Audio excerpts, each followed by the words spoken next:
His real name's Terrence, was brutally murdered. And when I say brutally murdered, like... Boned. Yeah. Wow. Behind that stunned expression sits 54-year-old Kenneth Robert Stowe Jr., a husband, a father of 3, and a cold-blooded killer who had been hiding a sickening secret for 25 years. Back in 1996, 31-year-old Terrence Paquette was stabbed 73 times, but the case went cold. Yet now, that gruesome crime has returned to haunt him. I didn't do it. Can't change it. I can't explain. For decades, Kenneth hid behind a picture-perfect life. But now, there's no escape, and every secret is about to spill out of his closet. I can't help somebody, you know, if they're gay, then they're gay. But I guess what I'm trying to say is if you took him up on something and went too far, you're like, wow. I can't. There's no way in the world I could ever be gay. In August 2021, a breakthrough in a 2-decade-old cold case sent shockwaves through the investigation team. Back in 1996, 31-year-old Terrence Paquette was savagely stabbed 73 times inside a quiet mini-mart in Orlando, Florida. At the time of the investigation, there was not enough evidence to convict anyone. The evidence is undeniable enough to bring 54-year-old Kenneth Robert Stowe Jr. straight into the interrogation room. As he walks in clueless, he is blissfully unaware that the past he thought he had buried is about to come crashing down. Hey, Mr. Stowe. What's up? How's it going, bro? Let me take this stuff from you. Pronounce my name right. It's Stowe? No, but he's Oh, okay. Stowe. I'm Savelli, so Savelli. Oh, okay. I deal with it. I'm a nubbing, so everybody pretty- gets that one right. You good? Is it first name Kenny? Kenneth? Ken. I'm Ryan. This is Dave, my partner. This is what I want to do, man. I want to sit down and talk to you. Obviously, this is coming a bit surprise at the bank there. So I just want to start. I want to get some very basic biographical information. Okay. Okay. Obviously, I already knew your name, but just for the record, what's your first name? Kenneth. Okay. Kenneth Robert Stowe Stowe. Jr. And your birthday? 7/18/67. And where do you live? And who do you live there with anybody? Her name's Emily Edwards. Emily. And Yeah. Emily wife? Edwards. Girlfriend. Girlfriend. Long time? Short time? Been there with her about 8 years. Kids? I have kids that are grown, but through my divorce. Okay. Yeah, they're. Okay, but no kids with Emily. No. Okay, and it's just the two of you guys living there? No, there's her grandson. Let me see. Her grandson, her great grandson, and one of her best friends. Her name's Betty. She's like 76 years old. Okay. Is it a big house? Yeah, it's 2. Right from the start of the interrogation, Kenneth appears calm and cooperative. He casually shares details about his marriage and current relationship status. But something doesn't sit right. Beneath the surface of his story and calm demeanor lies a subtle contradiction, one the detectives have already picked up on. As Kenneth speaks casually about his life in 1996, he has no idea what is heading his way. They steer the conversation with subtle precision, slowly guiding him back to reveal details about the brutal crime he thought he'd buried decades ago. And then there's the 7-Eleven's on OBT just south, kind of where Centerlink Parkway is. Where Cablevision Company Yeah, was. there was a Pizza Hut back there back in the day. And then Little Champ is right down the street. Yeah, that's on Terracona, and that was used to be Albertsons over there. Okay, and is this kind of look like the Little Champ back then in the day? Yeah. Kind of the same one? It's like Yeah. long road? I worked there. You worked here? Yeah, I worked at that one, the one over in Wekiva. What years were that? I can't remember to tell you. I always worked them as part-time jobs. Like you were a clerk? Yeah, because I worked at Conan Farms, I worked at different 7-Elevens. Usually I just always did them at night jobs. Okay. My mom was a manager at the Little Champ. At this Little Champ? No, I don't think that one. The one where Rose Avenue on the corner, and now there's McDonald's beside it. Yeah. It's not Little Champ. It's like Orlando Paintball now. Yeah, Paintball place right down the street. Yeah. So you worked at this Little Champ? Yep, I worked at 3 different ones. Were you like morning clerk, mid-shift, swing shift? Different ones. Sometimes I just work on Saturdays. Sometimes I work, because I always did it as a part-time job. I never did it just as. Crazy question, and I just want you to be honest with me. Did you ever use a different name back then? No, sir. Did you ever go by a different name for tax purposes, Never. like you didn't want them to know about this? Never. I never did nothing with that. No fraud stuff? No, sir. Okay. Detectives steer the conversation toward Kenneth's early years, hoping a deeper dive into his past will shed light on his present. However, he instantly denies any connection. For the detectives, this isn't just deflection, it's a red flag. His denial came too quickly, and this is a common response, letting the detectives know that they have struck a nerve. They've set the stage carefully, letting him think he's in control of the narrative. But this sense of false control is about to crack as the investigators try a bold move that will flip the entire interrogation upside down. I want to show you a picture of somebody that you might have come in contact with through where you said you worked at the Little Champ. Has this person ever... Did you ever work with this guy? His name is, his government name is Terry, or Terrence, but he goes by Terry. He looks familiar. I mean, there's so many people that go through those jobs, right? And kind of like I explained to you earlier, like this whole thing could be a huge misunderstanding. But the times you worked at this Circle K, do you ever remember getting hurt? At Circle K? Yeah, or a Little Champ. You ever... Just cuts and stuff like that with, Okay. box cutters, nothing major. I'm going to be honest with you. Terry was murdered. Oh, shit. I remember somebody back in the day. I remember somebody said somebody got hurt there. Okay. And I remember a robbery. It was on the news and Was everything it? else. Yeah. Because right around the area you kind of live. Yeah. And what do you remember hearing about it? Just whatever they said on the news. I don't know exactly. Okay. Yeah, just exactly what they said on the news about. Okay. It was a robbery, and I seen the crime tape and everything. Oh, you did? So kind of like this is right here? My mom This did is right, another my mom picture? worked at the Publix right back here. But not behind that, just right behind the Publix. So- it was actually in front of my apartment's the Publix. So she retired at Publix. We're from Orange County. We're not Okay. County guys. We're Orange County guys. Do you have family that works for Orange County? Do I have family? No, sir. There's some styles that work for Orange County. I remember back in the day, there said somebody in the sheriff's office that worked for Orange County. But you don't have any. You I don't don't know. know. Your parents never mentioned anything like that. Until now, Kenneth seems to have only a vague idea why he's here. But all that has changed with the revelation of the photo. Despite being told that Terry was murdered, there's no expression on Kenneth's face. Instead, he tries to play it down, calling it a robbery, trying to distance himself from this so-called tragedy. The detectives know that they have him cornered, and now it is just a matter of time before the truth is revealed. Your job at the store at the Little Champ, did you Cashier, stockings, stuff did you like have that. to deposit money into the safe at the end of your shift? Oh, yeah. So Sometimes with them, we used to have to, and I thought it was scary because we had to leave there with money and deposit it in the ATM. when you would cut yourself at the store, did you have to report that to your boss? Like, hey, I just injured myself. That's pretty bad. Nothing else that was major. So you never reported any. No. Any significant, like... I got an injury here for Worldwide Dedicated when I was moving. Well, let me show you some other pictures. So this is the inside of the store, right? Is that kind of what you remember? Sort of, yeah. I mean, They all look it's the going. same. I mean, They I was all going to look the say, and same, then yeah. back in the day, what we need to clear up. And this is what could be the misunderstanding. Okay. Is unfortunately Terry. I'm going to call him Terry. His real name's Terrence. Was brutally murdered. And when I say brutally murdered, like, Oh my. yeah. Wow. So that's crazy, right? And so nowadays, I mean, everything with crime is on TV. You can't turn the TV on. I watch crime TV. You all watch. the You time. can't. I mean, I do the same thing. I find myself at home falling asleep to Forensic Files sometimes because That's But when I say this guy was. If I knew somebody.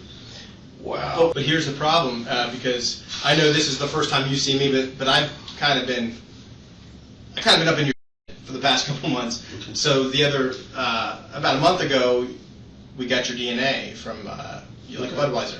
Yeah. You drink Bud, don't Yes, you? sir. And you like to go the Sicko. Yes, sir. And so we got your beer. And so this is what we need to explain, because now we have a homicide where Terry stabbed 73 times. It happened with Terry and you. I don't know if you got into a... I've never heard of it. Look at this. Listen to this. You ever watch Jerry Springer shows and they do the paternity test? And Yeah, I understand. And they say- I watch DNA shows and everything, Yeah. but for somebody to say I'm responsible for something like that, no. And let me tell you about Terry. We got to go back. We can't be talking about 2021 right now, because would you agree times are different in 2021 than they were in definitely, 96? definitely. However you want to look at it. Terry was gay. I'm just trying to. I'm just trying to give you kind of a background. Terry was the store manager at Little Champ, and he was gay, openly gay. Okay. Not a big deal today, All right. right? It's not uncommon to work with or associate with somebody that's gay. 96, a little bit different. Would you agree that times were different? It wasn't as widely accepted as it is today. I used to have gay friends before, huh? Even in 96? Yeah, oh yeah. Well, not that early, but Okay. I mean, when I worked for Papa John's, the guy I drove with was. And you guys got along just fine? Did you have any problems or ill will towards him because he was gay in 96? No. And if you did, that's okay. My boyfriend, my Okay. manager, Scott, we used to go to the Hard Rock Cafe and drink, and he was Okay. actually in a married relationship. Okay. So yeah. So my question, I guess I got to get kind of personal now, because now you look at this from me, where you see Terry is gay and somebody stabbed him 73 times. Not only stabbed him 73 times, Wow. but his throat. So you watch these crime shows. What would you think if somebody had the? I understand. So it's personal. Would you agree? Somebody that was angry. Have you ever been attracted, or have you ever been with a guy? As they explore Kenneth's past, they suggest there may have been more than just a professional relationship between him and Terrence. 1996 Orlando had a strongly conservative climate about one's orientation, with many hiding their outright denial in order to avoid discrimination, harassment, and even violence. And for a man like Kenneth, it seems that this is still a rather sensitive topic. Though Kenneth denies everything, claiming their interactions were strictly work-related, the DNA evidence tells a different story. No matter his denial, in the face of cold hard evidence, it's not long before the truth emerges, leaving Kenneth with nothing but to face the music. So that's my next question. Is this possible that Terry made you feel uncomfortable, came on to you one morning? No, I would call going there. I go out there a lot, just like. Did he ever? No. Did you know Terry? I would be mad at somebody to do something like that. That's freaking wacko right there. Did you know Terry? I can't say like not on a person. I was like, hey, how you doing? I played my lottery there. I got my. But did you know Terry? Now that I say the name. I didn't know him. And so looking at the just picture? in the store. I never worked. I never worked with him. I don't want to put words in your Okay. mouth. So when I showed you that picture of him, I said, you know him, you said he looks familiar. Now thinking back, did you know the person there as Terry? I can't recall. I really can't. Okay, so when I say you know him, I don't want you to think that I'm insinuating that you knew this guy. His picture that don't look familiar, but. And here's the other thing. There's money missing from this safe here. So does this safe look familiar? You see the safe here? They basically they all the same. I couldn't tell you not that long ago. Do you know that if somebody was opening in their opening routine in the morning, that there would probably be money in there from the overnight clerk that had put money in the safe? I know there used to be cameras in there. Okay, all right. And so that's where I'm getting at. I'm not. Oh yeah. We There got used to be cameras. yeah. So I'm trying to go little by little. So this is not really a question if you were there, because now you know that there's cameras and stuff. It's not a question of where you were there, because we have all this evidence. It's a matter of what happened and trying to explain this. I didn't do that. And so what I don't want, because oftentimes you're a dad, right? You say you still contact your daughter. It's just going back to dealing with kids. If your daughter came home from school and something happened at school, and she told you what happened, she might get in trouble. Mm-hmm. But if she lied to you, she get in more trouble. she get in more trouble. Because in our society, there's always what someone does can be explained. Yeah. It can be explained. Hard times, bankruptcy, whatever. Everything can be explained. But what nothing can be explained is when you lie and you try to cover up. Because what we want to leave here. Mm-hmm. And just like if you didn't do this, we got to prove that Kenny Kenneth style, do not do this. And I'll do that for you. I will, but I need to know how to do that. Look at this blood drop. I'm not an expert in blood. I don't claim to be. It's clean, bro. So, and like I said, man, people do this for one or two reasons. Actually, one of three reasons. And it hasn't changed since the beginning of time. Demand or sick.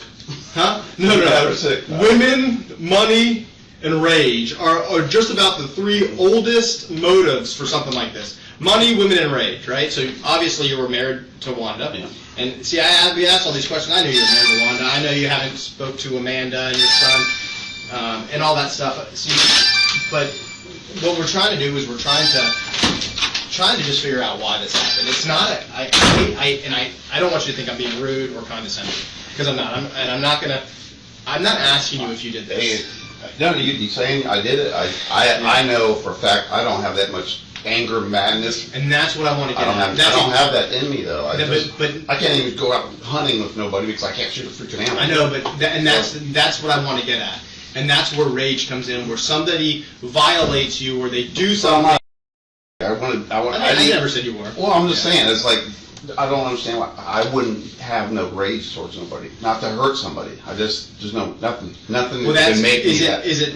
And I don't know, and I hate to get into the personal stuff because That's couldn't imagine sitting here. This is really personal now. Yeah, I'm likely going to prison, jail. It's very personal, and that's what I was asking. Is I didn't know if maybe you did know Terry, maybe you did come in for a cup of coffee, and maybe he did come on to you, or I don't know, or maybe something happened and you were young and it was 25 years ago. I never knew him as his name. I knew him, and that's why other folks look familiar. But when you say him, are you saying that? I can't remember his name. Can you identify him off of that picture I showed you? The other picture, that looks. Kenneth is in visible shock, desperately denying what was unfolding. But it is too late.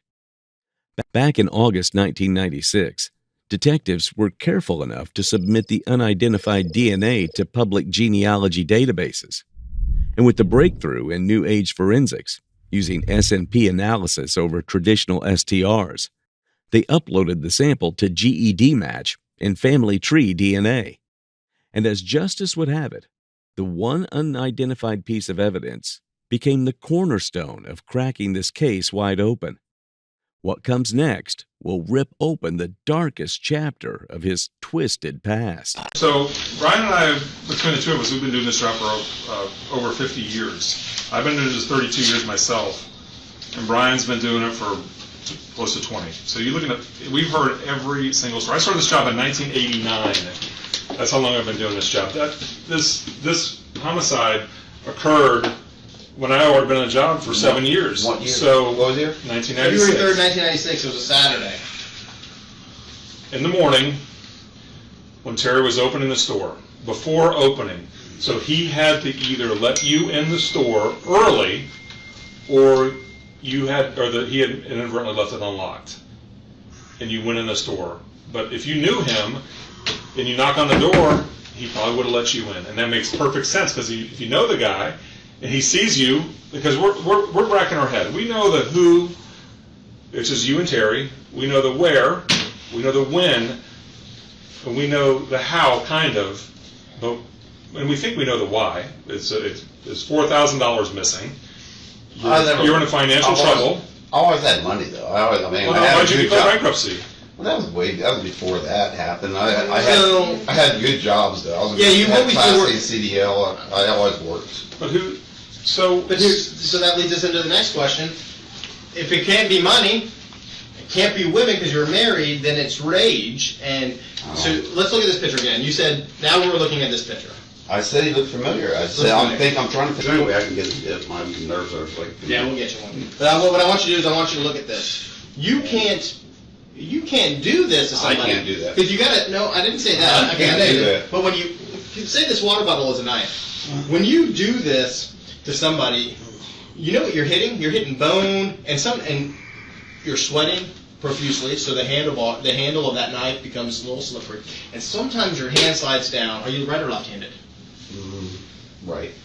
That's perfect, because if you see where all these injuries are, they are all on the right side. Typically, when you're standing over somebody, right, or his left, there will be opposite side, right? So that's why you see him over on the right, because most people are stronger on their right. What I'm saying is your hand slips down and you inadvertently do this. So would you agree that if you did this to someone, whoever did this would probably have Terry's blood on him? Would you agree? No, Because look at that. Probably has Terry's blood on him. This looks bad. Yeah. This looks bad. I mean, I didn't have my surgery until on both hands for. When did you have surgery? Huh? When did you have surgery? Probably on the same here. This looks bad. Yeah, but it's on both That- of my hands. This right It's here, on what the happened to table. Terry, looks bad. No, it's I not can't good. imagine sitting in your seat. It looks horrible, Mhm. but it can be explained. And most people sitting in your seat, right, regardless of how hard it is, to be honest, it's very, very important. Very important, okay? Because there's a difference in somebody that grew up since they were 15 and they said, you know what? I just want to kill somebody. Right? No, just hear me out. But there's a difference between there's a difference between somebody that is that young and it's in their mind their whole life, and they're just going around. That person's a monster. They wanted to do this and they've thought about it, and then finally they say, you know, I'm going to kill that person, and then they go through the whole process of premeditating this, and they stalk them out and they do it, and then finally they kill them one day. That's a monster. Somebody that's thought about this versus somebody that did this, one, because they had a kid on the way, in and out of jobs. My daughter was. Just hear me out. Okay. That did this in a fit of rage, that never had these thoughts, or maybe something just happened. But it's important that you're honest with us, because it may not seem like it's important now, and it may be very hard for you to do. But I promise I you, could explain I anything promise. I would. I just. There's only one way to You're explain telling- it. You're telling. I can't. I'm in You don't- shock. you don't- I'm in shock. I just You're know. I know shocked. you're You're shocked because you're here right now. Because for 25 years, you've never been in front of a detective asking about your blood. I never committed a crime like this. As the room tightens, detectives shift gears. They are about to go on the offensive, using evidence-based interrogation to its fullest, making sure there is no way out for Kenneth. And amongst the plethora of findings, the detectives are about to reveal one piece of evidence that could shatter every lie, and they know Kenneth won't see it coming. Dave brings up a good point. Did you find Terry like this and freak the f*** out? Take his keys, check for a pulse, get his DNA on? Hear me out, because it's very plausible. Terry, oh my God, are you okay? And then all of a sudden, you touch him and you get a pulse, and now you take his keys because you're freaking out, because now what's going to happen is the cops are going to come in, they're going to look at you like, oh, Kenneth is a murderer. Then you lock up and take his keys. Is that possible? No. But because that didn't happen. It didn't happen. I like I said, I knew about the robbery, but seeing that, So Dave and I have the wrong person. You We definitely have the wrong person. got to, yeah, the wrong person. I didn't kill nobody. Do you swear to God that I that's swear the to truth? God I didn't kill Can you raise your right hand? You swear? Can you raise your right hand? You swear to I God? swear to God, I didn't Wow. kill nobody. I was there, like I said, Thursday or Friday, probably. But I'm just trying to. You don't know think when back. you worked there, Ken. I know as far as a customer. I mean, But before that happened, I already. you remember I you were already living in injured. Volusia. You told me you remember when this happened. You were living in But Volusia I County. visit my mom almost every day. In the I morning. visit my mom. In the morning time. Different times, all the time. 5 in the morning. 6 in the No, morning. never. That's when this Came happened. I didn't come that early in the morning. Might have been there the night before. Here's what I think happened. So you get inside the store. Either you know that Terry has all the money out. The $4,000 is gone. We talked to the clerk who worked the night before. He said, "Yeah, I remember putting it in there. Now it's gone." You kill Terry inside the bathroom. And then you come out, and people are starting to come. Customers, there's a guy waiting for a ride. You hunker down in the freezer until somebody's gone. And then you haul out the door. You grab what you can behind the counter. You've been living with this for 25 years. I can't recall. You just have to get this off your I wouldn't shoulders, have bro. done it. I wouldn't have done it. There's no way. How good would it feel just to get this off your chest, man? It has to have been eating you up, man. It has been eating you up. I can't say something I did. I know I didn't do it. I wouldn't. I don't want you to do that. I just want you to be honest. I couldn't do nothing. I couldn't do nothing like that. I couldn't do nothing like that. But you know what's weird is me looking back when I was like 15, 16. There's stuff I would have done back when I was 16 that I wouldn't do now. Now I look back when I was 20s and 30s, there's stuff I would have done back then that I wouldn't do now, because it's called maturity. As you get older, there's just some you do that you wouldn't do now that you would do 25 years ago. Right? You get older, you get wiser, just like you got divorced. I've been divorced. Right? There's that if I get married again, I won't do again. So, it's just called life. It's called maturity. So you keep saying I wouldn't do it. You wouldn't do it now because what are you, 54? 54, right? 54-year-old Kenneth Stowe wouldn't do this. But 31-year-old, because you were 31 at the time, 31-year-old Kenneth Stowe did. Kenneth's DNA was found mixed with the victim's, yet he keeps denying everything. But he had no idea about how the detectives arranged their cards before bringing him into the interrogation room. A trained forensic genealogist began the painstaking task of building a genetic map to bring a long-awaited justice. Eventually, all lines pointed to one man, Kenneth Robert Stowe, Jr. Not only was his DNA mixed with the victim's, but he had once lived across the street from Terry at the time of the murder. And after 25 years of deflection and silence, detectives aren't just chasing the truth anymore. With every detail in hand, they want the answer, and only one man knows the whole truth. And that's what we got to get past. Yes, you wouldn't do it now. Yes, you regret this. Yes, you're sorry. I can see it on your face, and I feel horrible for you. This is a bad situation. But 54-year-old Kenneth Stowe wouldn't do this, but 31-year-old would have. And that's what we need to know why. I personally, my opinion, this is me just putting the evidence together, that just like he floated one, I'm going to float one. I think Kenneth came on to you. I think maybe possibly you and Kenneth, you and Terry maybe had something. I'm not calling you gay, and he threatened to tell your wife. And how would that look back in 1996? That's my opinion. I don't know. Nobody knows but you, and that's what we're here to do. I've never. See, I've never been. Do you want us to piece this together for you? This is your story, bro. You don't want us to piece this together for you, because he's going to say one thing, I'm going to say another, and then the prosecutor's going to say one thing, and then you got 12 jury members, and they're going to say their own. The only person that can tell us why, how, and how remorseful you are is you. And that's what's important, is the remorse. Is there a chance I can go to the bathroom? Yeah, we'll get you back. Of course. I know you've been chugging those waters like crazy. But this I just got dry throat because you need that water. Yeah, no, okay, we'll get I you gotta go to the bathroom first. I gotta pee. Okay, but that's where we're at, man. And I can't hold my poop, so. Yeah. Okay, we'll get you a bathroom. This is where we're in somebody else's house here. Detectives were now desperate to know his motive. As they already have their basic details in hand, they are trying to delve into his psyche. With the stigma around the LGBT community being far greater, the fear of being exposed could have triggered overwhelming panic and even rage. Soon, detectives would discover that Kenneth's marriage was a mirror of the very secrets he was too afraid to face. That guy stabbed a lot of times. Oh yeah. A ton. Throat slit. I see that. I see. That's horrible. You know how many of these are deadly? Not all of them. In fact, there's more on here that are not deadly than are deadly. That's just how it is, because I could stab you all in your legs, and granted, I don't hit your femoral artery or something significant blood supply. You can survive superficial knife wounds. Is it possible that he threatened you, and you just stabbed him once, and then you just lost it? Because that's a difference too, Kenneth. That's the difference between if he threatened you. Maybe he thought you had money because you're a hard-working guy. Maybe you had a watch on. And I'm not saying that the possibility that he threatened you that day, and you just stabbed him one time, and then he died and went unconscious, and you said, and you just took the. No matter what somebody done, unless they killed one of my kids or somebody else. I understand that, but would I do something like that? A person I can run away or fight myself out of it, but like that, no. All right. I want to have that much rage to.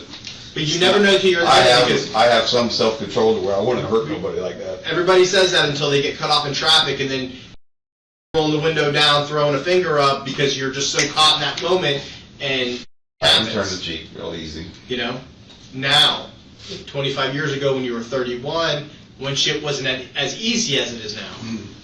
That's the difference. Actually, I mean, I had more important things in my life than I do right now. Right now it's simple. It's You said you talk to your daughters? We've been trying to go back and forth. You talk to your son?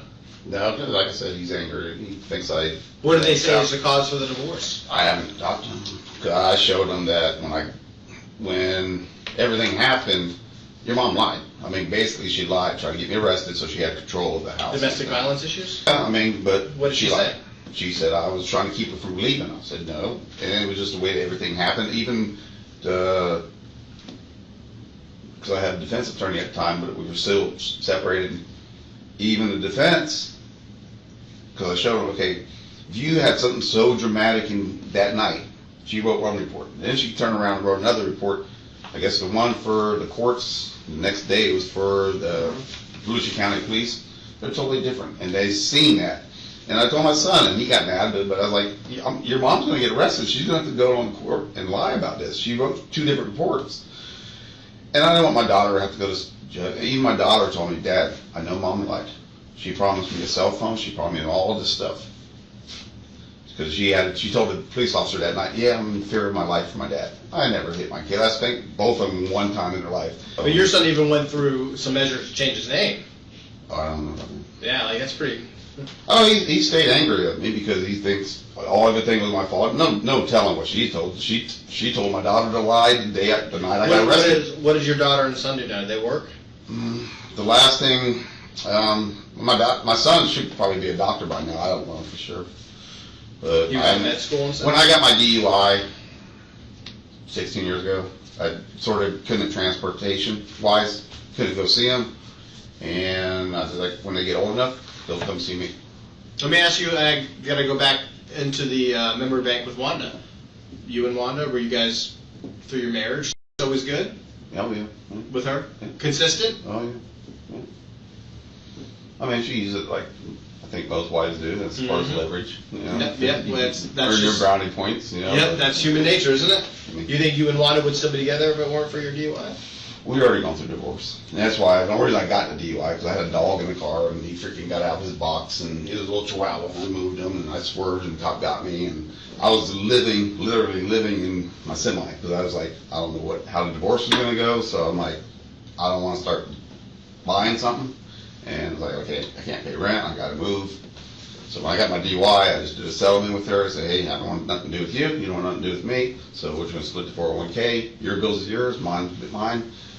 And I'm not going to pay child support until my daughter's 18, so she can tell the truth. What high school did you go to? Popka High School. So we're actually junior high school. That's when we started. Yeah, that's when I fell in love with her. She. Right. They didn't start dating until Popka. Imagine she's going to be dumbfounded when she hears that. My brother, Tio, everybody's going to be freaking, what? Yeah. You think there's anybody that won't be surprised? No. Because... Oh, I mean, everybody's going to be surprised. I mean, I just can't think of somebody that everybody knows me. So we're down to... Everybody knows me enough. Kenneth tried to paint himself as a man of faith, someone who had changed. But then came the red flags. An arrest in 2006 for domestic battery after his wife tried to leave him due to his addictions. Sticking to the role he has built up throughout the interrogation, he again denies everything. Add to that a 2004 arrest for disorderly conduct, solidifying as a troubling pattern immediately. Detectives notice his restless hands, shifting posture, and silent signals of rising tension. But what Kenneth never saw coming was how a scrap of DNA would blow his past wide open. If I blacked out and I knew I had done something like that, if something ever happened like that, I couldn't live with myself. There's no way. Because to me, there wouldn't be no forgiveness for that. And everybody can be forgiven. Not that. That's, if I had done this, I would tell you. I would tell you. Let me take. I would tell you if I did this or whatever, if I'd done it. But because I wouldn't want to face anybody in my family and them thinking, Dad. But this is a real personal thing. I know. Because we're dealing with somebody that's gay, and that's very uncomfortable even in today's world for somebody that may have never even talked about it in their whole entire life. Okay. It's very uncomfortable. All right. 4 years ago when I worked at Perkins, okay, so to take the gay thing out of it, so I worked with Scott. He died of a heart attack, but everybody knows we used to go out. Okay, he took come pick me up in his Corvette. We'd go to Hard Rock. We were cool. He had a partner that works at Disney. Everybody knew how me and Scott were cool. John Carson, he'd sleep in the bunk. We went to Georgia. We did deliveries. He was openly gay. We went to his house. He had he was a gay guy, and his partner was the girlish kind of guy. So, I mean, I'm just telling you, I have had relationships with gay guys, and he's like, man, I don't have many heterosexual friends. That's what Scott used to tell me. I said, that's cool. Hey, you just know how I am. I know how you are, so it's like, it's cool. You can have your thing. But I guess I got to go there now. Have you ever crossed a line with a guy? I've never You've never kissed a guy? No. Had with a guy? No. Has anyone No. ever tried to do that on you, where it made you uncomfortable and put you in that? I've always made a step. Your preferences, that's on you. That's okay. But So were you like that in '96? Were you as cool with gay people in '96 I as didn't you are like today? that. As long as they didn't do anything So with that's me. why I'm asking. Did Terry know that you were like that and cool, and did he He come never on to approached you? me like that. Like I said, I don't really recognize him by. I mean, he looked a little familiar, maybe, but I mean, we didn't have it. It wouldn't be like I knocked on the door and he would let me in. We didn't have that relationship. I'd go But there. you're very comfortable in referencing he and him and we. So it's almost weird to me that you don't want to say that you knew Terry, but you're acting like you do in the way you answer these questions. Kenneth is clearly grappling with the idea of guilt, insisting he couldn't live with himself if he were truly to blame. But detectives don't buy his words. The investigators simply need to confirm what the genetics suggested. They tracked Kenneth's movements using a GPS device installed on his vehicle. And when the time was right, they retrieved discarded beer cans and other items from his trash. The DNA recovered from the cans was a perfect match to the blood left at the 1996 crime scene. After 25 years, the invisible thread of silence had done what traditional methods never could. It had found the man behind the murder. Did Terry ever cross the line with you when you were in the store? Come on to you, That's what I'm grab saying. you, try to kiss you? So I didn't know his name.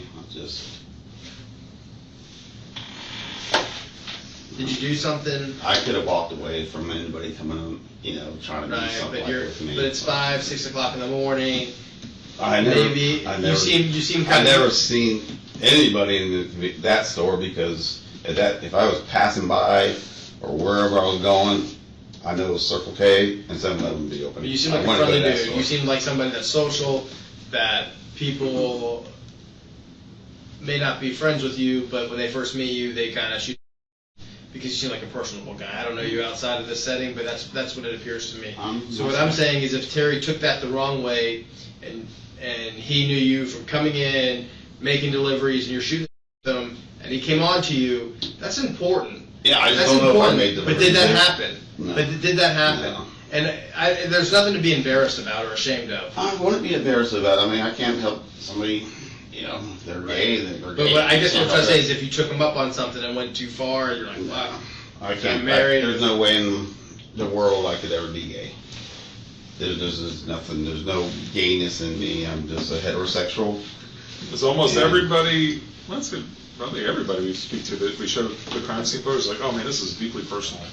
This Yeah. is somebody who really, and that's kind of the classic, what we call like an overkill. Where I've seen it. Where it'd be like, Yeah. you don't need to stab somebody 73 times. That's why I know damn well. There's no way I could do that. Listen, man, I don't know how much we can go round and round. I would. I know. I don't. I know. If I can't. There's nothing I can tell you differently to make you okay. Like A you reason- said, you have to go back and you have to say, hey, he said he didn't do it. That's all I can tell you is I didn't do it. A reasonable explanation would be good. But you can't even find one of those. I didn't do it. I can't pull it out of the air and say, hey, I that's something I did, and I'll tell you what happened. There's nothing I can tell you. I didn't do it. I didn't do it. I can't change it. I can't explain what I mean. All right, well, we'll regroup our things, man. Let me ask you this. Can you raise your right hand? Do you swear, affirm, or promise everything you told us in this interview today was true and correct? Yes, sir. So help you God? Yes, sir. All right, man, we're going to gather our stuff. Just give us a minute, all right? Well, you need some more water or something? I'm sure you might have to use the bathroom in the next 20 minutes. Just hang out here for us. As a last resort of a condemned man, Kenneth repeatedly denies any involvement in Terry's murder. Despite his insistence on innocence, the evidence is stacked against him. His refusal to take responsibility only deepens the mystery and solidifies his guilt, setting the stage for a courtroom trial where his fate will unfold. Kenneth Robert Stowe Jr. was charged with first-degree murder and stood a 5-day trial in Orange County, Florida. The jury found him guilty, and with the help of advancements in forensic DNA technology, including familial DNA tracing, the case, which was unsolved for 20 years, was finally solved with Judge Robert J. Egan sentencing Kenneth to life in prison.